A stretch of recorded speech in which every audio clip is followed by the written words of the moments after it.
Abra a sua Bíblia em Primeira Epístola de João, capítulo 1. Primeira Epístola de João, capítulo 1. Os versos da nossa exposição nesta manhã estão aí nos versos de 5 até o verso 10.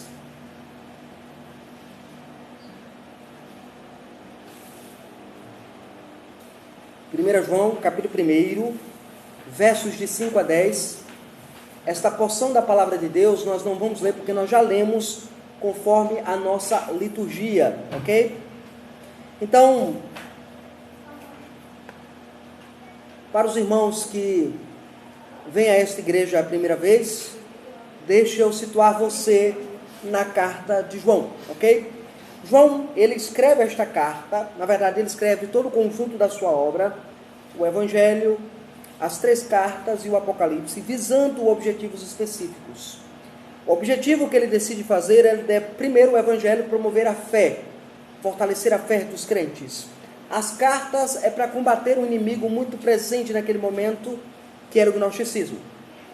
Nos versos de 1 a 4, como nós já expusemos aqui na igreja, versos de 1 a 4, nós vimos que o apóstolo João nos mostra as bases de uma verdadeira pregação do Evangelho, mostrando a doutrina da encarnação, mostrando que o verbo da vida se manifestou, revelou-se aos homens em figura humana. Esta temática de João é dizer assim: Deus se fez homem, Deus nasceu, Deus veio do ventre de uma mortal.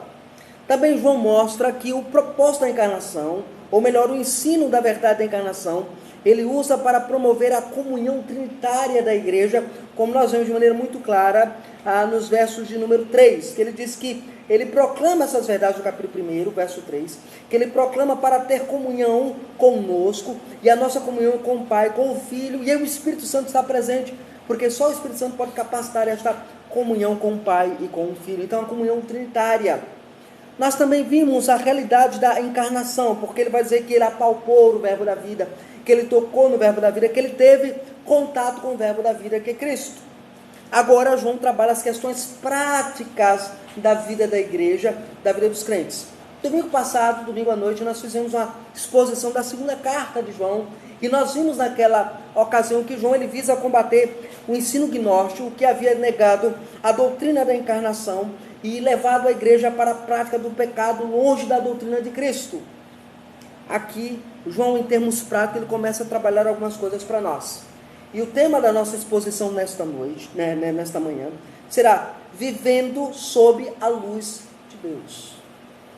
Vivendo sob a luz de Deus. E a pergunta que nós fazemos quando nós lemos esta carta é: como é que eu posso viver debaixo da luz de Deus? Como é que eu posso viver debaixo da luz do Senhor? Primeiro, nutrindo a comunhão com Deus e com o próximo. Olha o que diz os versos 5 e versos de número de 5 a 7. Ora, a mensagem que da parte dele temos ouvido e vos anunciamos é esta: que Deus é luz, e não há nele treva nenhuma. Se dissermos que mantemos comunhão com ele e andamos nas trevas, mentimos e não praticamos a verdade. Se porém andarmos na luz, como ele está na luz, mantemos comunhão com ele, com os outros, e o sangue de Jesus, seu Filho, nos purifica de todo o pecado. Aqui, irmãos, de maneira notória, de maneira única, de maneira singular, João ele lembra que a maneira como eu vivo debaixo da luz do Senhor é nutrindo a comunhão com o próprio Deus e com a igreja do Senhor Jesus. Como é que ele coloca isso? Primeiro, ele mostra que Cristo é o autor da mensagem que revela a santidade da igreja. Verso 5. Ora, a mensagem que da parte dele temos ouvidos é esta, e vos anunciamos é esta: que Deus é luz e não há nele treva nenhuma. A mensagem de santidade. Aqui, a palavra quando diz, ora, o que nós ouvimos da parte que é esta, que Deus é luz. Esse verbo aí, o verbo ser, na verdade, aí, a palavra grega estin significa exatamente existir. Aponta para a existência de uma mensagem, de uma angelia, de uma mensagem do Senhor. E essa mensagem ela foi ouvida. A palavra grega novamente, a palavra akekoamen, significa ouvimos. Enfatiza a ideia de de que os discípulos ouviram o próprio Cristo, a própria mensagem de Cristo, o próprio ensino do Senhor, dizendo: olha, Deus não compactua com o pecado, Deus não abraça o pecado, Deus não acolhe o pecado, Deus não sustenta o pecado, Deus não tem prazer no pecado. Por isso que ele coloca a figura da luz no texto. E aí é interessante ao colocar isto, João coloca isso para nós, aqui em 1 João capítulo 1, ele deixa isso claro para nós de maneira muito nítida aqui. Esta é a mensagem que os apóstolos ouviram do próprio Cristo. E qual é a mensagem? Primeiro, que Deus é luz. Há duas ideias presentes aqui quando João diz que Deus é luz. As duas ideias presentes, primeiro, aponta para a pureza moral de Deus. Deus é um ser puro. Moralmente, os 10 mandamentos apontam para o caráter de Deus.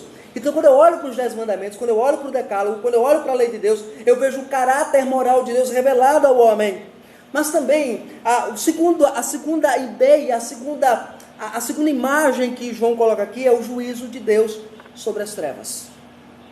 Não há como você olhar para dizer que Deus é luz e não olhar para este mundo em trevas. Não adianta você dizer: eu sou crente, estou debaixo de Deus, crendo em Deus, mas eu estou vivendo sob as trevas. E aqui João, de maneira inequívoca, de maneira única, ele lembra a igreja que o juiz de Deus está sobre as trevas, porque ele é luz. Então, por ele ser luz, ele aponta para o caminho por onde devemos andar. O que nós aprendemos aqui, igreja? Nós aprendemos que a santidade de Deus ela é absoluta, sem qualquer mácula. Isso é enfatizado quando o apóstolo declara que Deus não há trevas. É isso que ele diz aqui no verso 5. E nele não há treva nenhuma, em Deus não há trevas.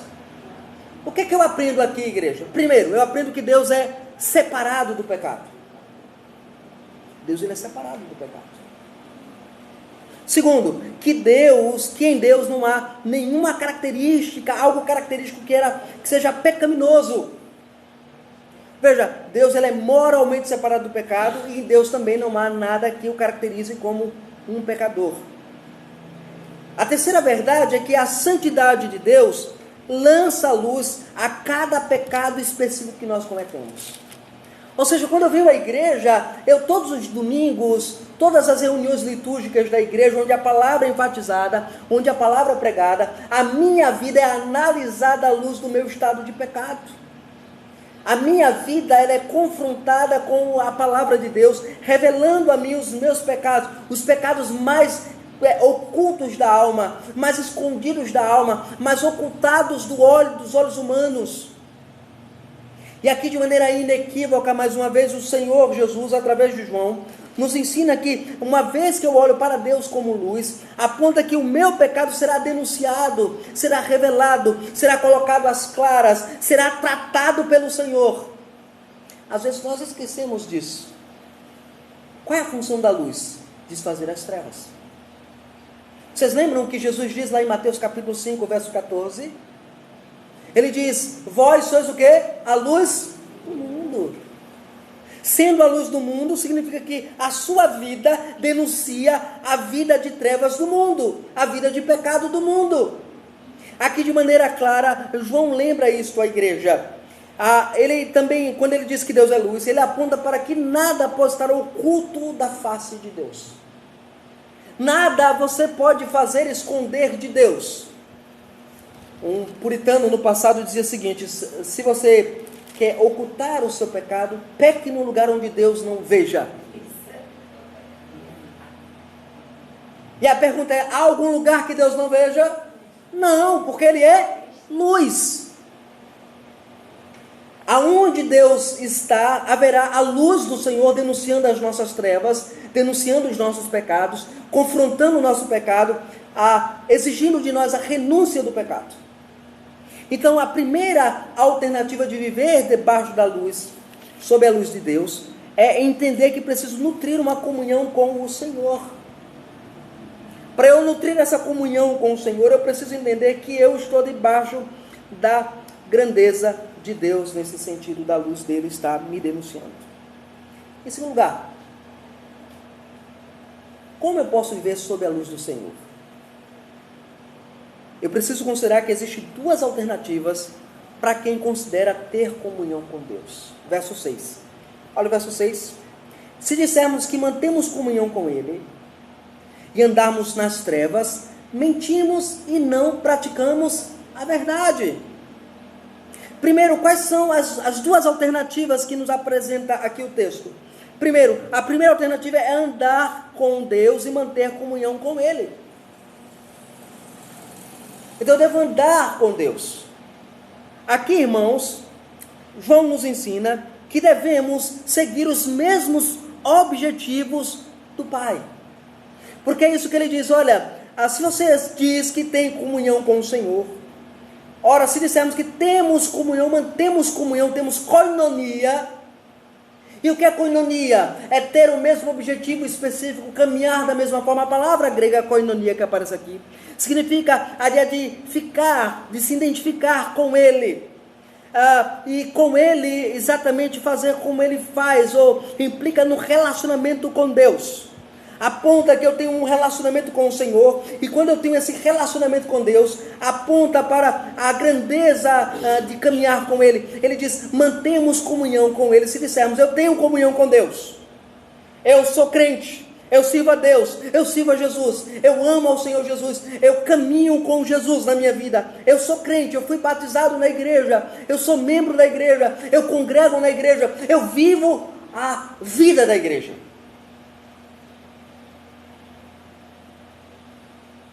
Mas lá fora eu vivo em trevas. Olha o problema. Percebe o problema aqui? Segunda coisa que nós aprendemos aqui, irmãos. Ter comunhão com Deus. Ele tem comunhão com Deus. A primeira alternativa é andar com Deus. A segunda alternativa é ter comunhão com Deus e andar nas trevas. Não há outro ponto aqui. A palavra andar aqui, irmãos, esse verbo andar, grife ele na sua Bíblia. Só para você lembrar, toda vez que ler essa passagem, você vai lembrar disso que eu vou dizer aqui. A palavra grega que aparece aqui é a palavra peripatomen. Significa andar em círculos. Ou seja, se dissermos que mantemos comunhão com Ele e andarmos em círculos, é como uma pessoa que está perdida. Uma pessoa que se perdeu num determinado lugar e só dá voltas e voltas e voltas e voltas e voltas. O verbo andar descreve essa ideia de alguém que está andando em volta. Andando aonde? Nas trevas. A palavra trevas, a palavra escotia que aparece aqui, aponta para trevas espirituais do pecado. É alguém que o pecado enganou. O pecado que é errar o alvo, a ideia de pecado, o sentido é esse, errar o alvo. Mas na verdade o que é pecado? O Catecismo Menor de Westminster, na pergunta 14, pergunta, o que é pecado? E a resposta é, pecado é qualquer transgressão da lei de Deus ou a ausência de conformidade a esta lei. Olha que coisa. Então, escotia as trevas espirituais. Andar nas trevas, irmãos, significa andar no erro, andar na ignorância de Deus, andar em hostilidade para com Deus. Esse é um ponto interessantíssimo que nós vemos aqui no texto sagrado. Aqui João, ele lembra isso para nós. Agora vamos lá. Quando ele diz assim, andarmos em trevas, né? Mentimos. Olha essa palavra, mentimos. A palavra mentir aqui é a palavra grega pseudometa, de onde usa a palavra pseudo, que significa aquele que é falso, aquele que é mentiroso. Descreve a ideia de uma falsa piedade, uma falsa santidade. Eu sou crente apenas no ambiente eclesiástico, apenas no ambiente da igreja, apenas frequentando dominicalmente a igreja, mas a minha vida no dia a dia é uma vida de trevas, é uma vida de pecado, é uma vida longe de Deus, longe da palavra, longe do Senhor. Aí ele diz aqui no texto, no verso 6, se dissermos que mantemos comunhão com Ele e andarmos nas trevas, mentimos. Somos falsos. Mas o mais grave não é isso, irmãos. O mais grave é que vem na linha final. e não praticamos a verdade. Qual é o problema do mentiroso? Não é ele abandonar a mentira. É ele conseguir falar a verdade. Ou viver a verdade. Veja, a palavra praticar aqui indica viver a verdade. Qual é o resultado disso? A implicação disso. Primeiro, esse crente que João se refere na sua carta é um crente que vive na hipocrisia. Ele não consegue viver plenamente o Evangelho. Ele não consegue viver plenamente a grandeza do Evangelho. Ele não consegue viver a clareza e a pureza do Evangelho, a santidade que o Evangelho reclama. Segundo, por que João está dizendo isso? É porque a falsa doutrina gnóstica, lembra que eu falei que ele está combatendo o gnosticismo? Então a falsa doutrina gnóstica faz assim: o que nós fazemos com o corpo não atinge o nosso espírito. Então João agora combate: olha, aquilo que você pratica, aquilo que você faz contra a vontade de Deus, aquilo que revela que você está em trevas, você está mentindo contra Deus, você está mentindo contra o povo pactual, você está vivendo uma falsa religião. Agora veja que coisa interessante aqui no texto. João lembra que o verdadeiro cristão, quando ele diz e não praticamos a verdade, João também o contrário é afirmado. O verdadeiro cristão reflete o caráter de Deus. É isso. Ele reflete o caráter de Deus. Então a primeira atitude é essa: andar com Deus. A segunda atitude está no verso 7. Se porém andarmos na luz, a primeira atitude é andar sem Deus, andar nas trevas. A segunda atitude está agora no verso 7. Se porém andarmos na luz, como Ele está na luz, mantemos comunhão uns com os outros, e o sangue de Jesus, seu Filho, nos purifica de todo pecado. Então a primeira coisa, a segunda atitude é viver a antítese. O mundo te propõe uma vida de prazeres, te propõe uma vida maravilhosa, mas é uma vida de trevas. E você, como crente, é a antítese disso, é o contrário disso. Então você não anda nas trevas, diz o texto, mas porém se andarmos na luz. Eu preciso andar na luz. A ideia aqui, irmãos, é viver na presença de Deus. Como é que, pastor, como é que eu enfrento esse pecado que me assedia? Como é que eu enfrento esse pecado que vive querendo ser nutrido no meu coração, nutrido na minha alma? A primeira atitude é querer andar na presença de Deus. No meu trabalho, na minha escola, na minha casa. Aonde eu estou diante de Deus. Não importa, eu estou diante de Deus. Segundo, andar sob a luz da santidade divina. Aqui é muito claro quando ele diz o seguinte, que se nós, porém, andarmos na luz, como Ele está na luz. Então eu vivo a minha vida cristã à luz da santidade de Deus, e não comparando o meu pecado com o outro. A gente faz muito isso. Fulano é mais pecador do que eu. É o sujo falando do mal lavado. A Bíblia diz o contrário, não. A sua vida, ela tem que ser julgada à luz dos olhos de Deus, da santidade de Deus, não do que os outros dizem sobre você, não do que os outros pensam sobre você, não do que os outros acham sobre você, mas do que Deus pensa sobre você. Isso é importante para a nossa vida.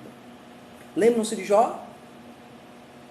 A gente lê Jó e pensa assim, é um exemplo de paciência, um exemplo de sofrimento. Aprende a ler Jó.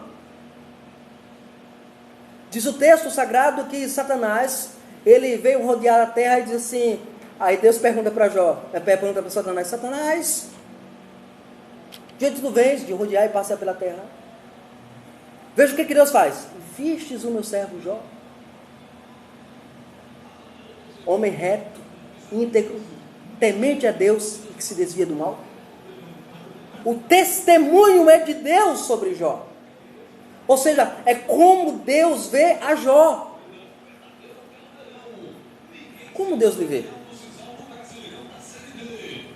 Sobre que luz você anda em relação a Deus? Você anda sobre as trevas ou anda sobre a luz divina. A santidade de Deus é evocada aqui nesse texto. Agora, um outro detalhe importante, irmãos, que nós aprendemos aqui também nesse verso 7, irmãos, é a necessidade de admitir os nossos pecados quando a luz do Evangelho os revela. Olha assim o texto, ele diz: se porém andarmos na luz, como ele está na luz, mantemos comunhão uns com os outros, e o sangue de Jesus, seu Filho, o quê? Nos purifica de todo o pecado. Então a luz do Evangelho, a graça do Evangelho chega. E aí você, como cristão, diz: eu sou pecador, Senhor. Eu careço do teu perdão, eu careço da tua graça, eu careço do teu sangue, eu preciso do sangue do teu Filho sobre a minha vida. Eu preciso viver como perdoado, como alguém que foi encontrado na cruz, como alguém que foi salvo na cruz, como alguém que foi libertado na cruz. Isso me leva agora para a terceira proposição que essa passagem nos levanta. Vivendo sobre a luz de Deus implica em receber os benefícios da comunhão que temos com Deus. Quais são os benefícios dessa comunhão? Primeiro é a própria comunhão da comunidade pactual. Olha o que diz o texto: se porém andarmos na luz, como ele está na luz, mantemos comunhão uns com os outros. Você não acha importante, mas é importante viver na igreja, viver em comunhão com os irmãos, viver um amando o outro, um abraçando o outro, um acolhendo o outro, viver em comunhão entre os irmãos. A primeira bênção graciosa de viver debaixo da luz de Deus é dizer assim: eu posso ter comunhão com você, eu posso caminhar a segunda milha com você, eu posso estender a mão até você, eu posso lhe chamar de irmão, eu posso lhe chamar de meu querido, de minha querida, de alguém que convive comigo na fé, na comunhão. Deus me deu uma outra família, que é a igreja do Senhor. Manter comunhão uns com os outros, isso é bastante fundamental. É uma pena que a igreja evangélica ordiena, ela acabou importando uma mentalidade que não é importante congregar. Não é importante ter comunhão, não é importante me interessar pelos problemas do outro, de orar pelos problemas do outro, de buscar solução para os problemas do outro, de estender a mão para o outro. Criamos dentro da comunidade pactual o individualismo exacerbado. Cada qual com o seu barquinho, cada qual com o seu problema. João nos ensina aqui, irmãos, que devemos ter comunhão uns com os outros. O segundo benefício é um relacionamento sincero. Porque se eu tenho comunhão com você, é porque eu tenho um relacionamento que é sincero. Não é assim? É. Eu posso dizer as verdades, pode magoar você. Você vai dizer verdades, pode me magoar. Mas existe a doutrina do perdão, como nós aprendemos aqui. Um perdoando o outro, um crescendo com o outro, um amando um ao outro. Isso é comunhão.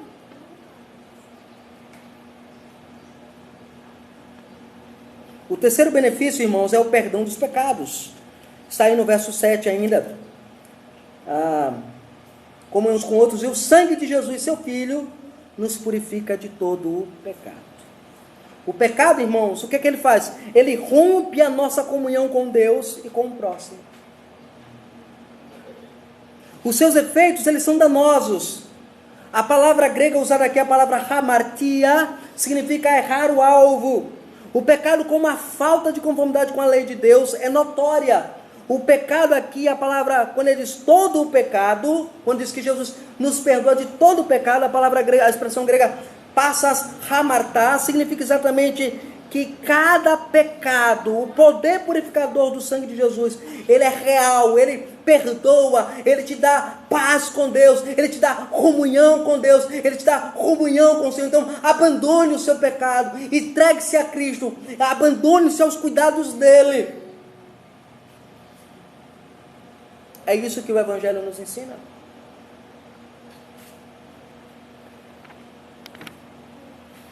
Em quarto e último lugar, irmãos, como eu posso viver debaixo da luz do Senhor? Assumindo uma atitude em relação ao pecado. É isso que nós precisamos fazer. Uma atitude em relação ao pecado. As consequências, irmãos, da falta do conhecimento do pecado, irmãos, a ausência de uma compreensão adequada da depravação total do ser humano, leva a sérios problemas. Quando você não entende a malignidade, a sutileza e a depravação do pecado, você não entende em que perigo você está. Por onde você caminha, por onde você está andando. Olha que coisa interessante. O primeiro problema sério que tem é o engano. O engano próprio. Olha o que diz o nosso texto aí. Verso 8. Se dissermos que não temos pecado nenhum, a nós mesmos o quê? Nos enganamos. A nós mesmos nos enganamos. Então, primeiro, o engano próprio. O pecado é tão sutil que te engana, que te leva para longe de Deus, te ilude. E também o que o pecado faz? Diz mais o texto. E a verdade não está em nós, ou seja, nos tornamos mentirosos. Então, as consequências da falta de conhecimento do pecado nos leva a essas duas atitudes únicas: o auto-engano e a mudança do nosso caráter. Antes falávamos a verdade. Já notaram isso quando a gente peca? Já notaram que quando a gente, antes de pecar, assim, de viver na prática do pecado, falávamos a verdade, andávamos com equidade, andávamos com a clareza do Evangelho. Mas quando nós cometemos algum pecado e somos confrontados, a primeira coisa é desviar pela tangente. Criamos mil e uma desculpas, inventamos as nossas mentiras, entramos nos nossos engodos e nos nossos enganos. É isso que João está dizendo aqui no texto. Então, pastor, qual é a atitude que eu devo ter? Primeiro, conhecer quem é o meu inimigo. O pecado é o meu inimigo, é o inimigo da minha alma. Conhecer as consequências drásticas que ele traz sobre a minha vida. O engano e a mentira. Mas a outra atitude agora, nós precisamos confessar os nossos pecados. Olha o que diz o nosso texto. Se confessarmos os nossos pecados, verso 9, Ele é fiel e justo para nos perdoar os pecados e nos purificar de toda a injustiça. Aqui, o verso 9 diz a mesma coisa quando diz assim, admitir. Esse é o sentido. Quando ele diz assim, se confessarmos, ou seja, se admitirmos. A palavra aqui, confessar, é exatamente admitir. Se nós admitirmos, o contexto deixa claro que nós concordamos com o diagnóstico de Deus a respeito de nós. Ele diz, se confessarmos os nossos pecados, ou seja, se admitirmos os nossos pecados, Ele é fiel e justo para nos perdoar os pecados. Aqui é simplesmente claro aqui, olha, quando eu digo eu sou pecador, eu concordo como Deus me vê. Eu concordo como Deus me analisa pela palavra. Eu concordo como Deus trabalha na palavra, na minha vida. Eu concordo na maneira como Deus vai trabalhar em me perdoar, em trabalhar o perdão do Senhor sobre a minha vida.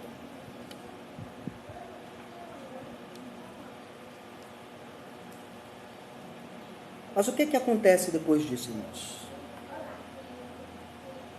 O que é que nós aprendemos aqui nesse verso?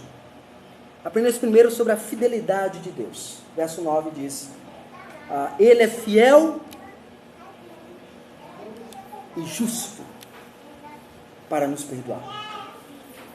Então Deus, Ele é fiel para atribuir e trabalhar o perdão em nossa vida. Ele é quem nos perdoa. A palavra fiel significa confiável. Então é a Ele que eu vou. Porque eu sei que Ele não vai espalhar para ninguém. Eu sei que quando chegar diante dele, vou dizer, Senhor, está aqui o meu pecado.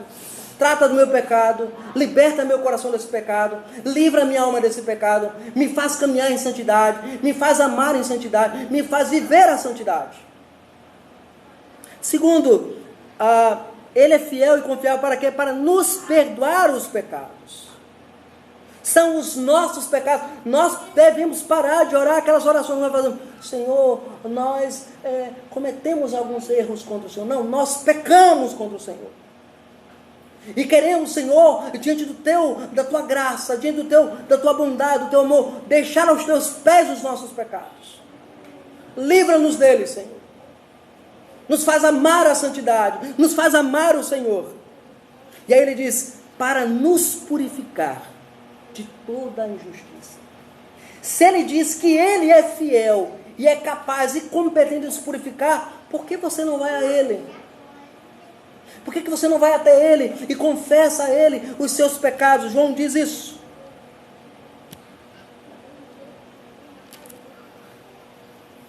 Mas o que acontece quando nós não confessamos o nosso pecado? Verso 10. Se dissermos que não temos cometido pecado, fazemo-lo mentiroso e a sua palavra não está em nós. Olha que coisa terrível. Quando você não confessa os seus pecados, você está dizendo que Deus é mentiroso. Você está dizendo assim, que Deus não tem um diagnóstico correto sobre a sua vida espiritual. Você está dizendo assim, que Deus, ele não tem a certeza de que você é um pecador. Que ele está mentindo quando ele diz que eu sou pecador, quando ele diz que eu sou transgressor da lei dele. Então, quando eu digo que eu não cometo pecado algum, que eu não cometi nenhum pecado, que eu sou isento do pecado, eu estou dizendo que Deus é mentiroso, porque Deus disse que eu sou pecador.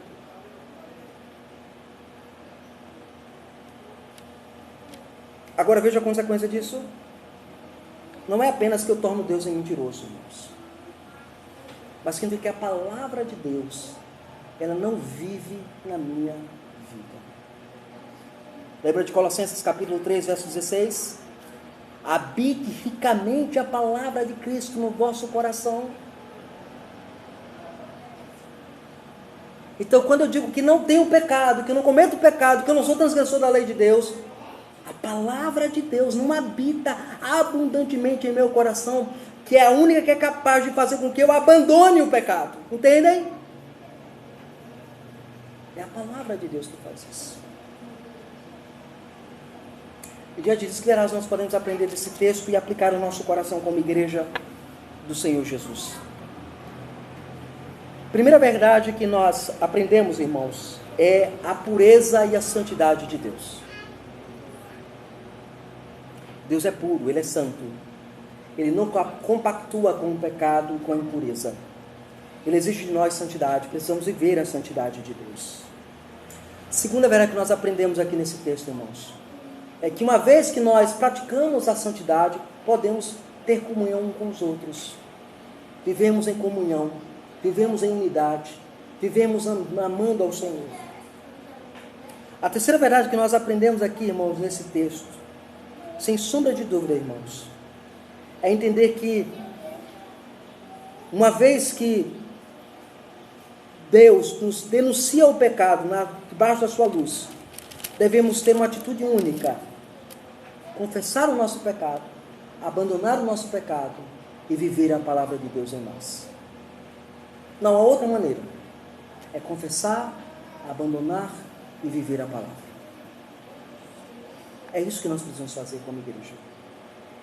Que o Senhor Deus possa aplicar isso em nossos corações. Que nós possamos viver assim para a glória do Senhor. Amém. Vamos orar ao nosso Deus, irmãos, agradecendo o culto ao Senhor nesta manhã. Senhor, obrigado, Deus, porque nós ouvimos a Tua palavra, Senhor. Que o Senhor possa aplicá-la em nossos corações, Senhor. Te agradecemos, Deus, por esse momento de culto, de louvor e adoração ao Senhor, Deus. Que o Senhor possa aplicar essas verdades do Evangelho em nossos corações e em nossas vidas. É o que nós choramos, é o que nós te agradecemos. Em Cristo Jesus. Amém e amém. Que a graça do nosso Senhor Jesus Cristo, o amor de Deus, nosso eterno Pai celestial, a comunhão e a consolação do Espírito Santo de Deus, e seja com toda a igreja, hoje e sempre. Amém.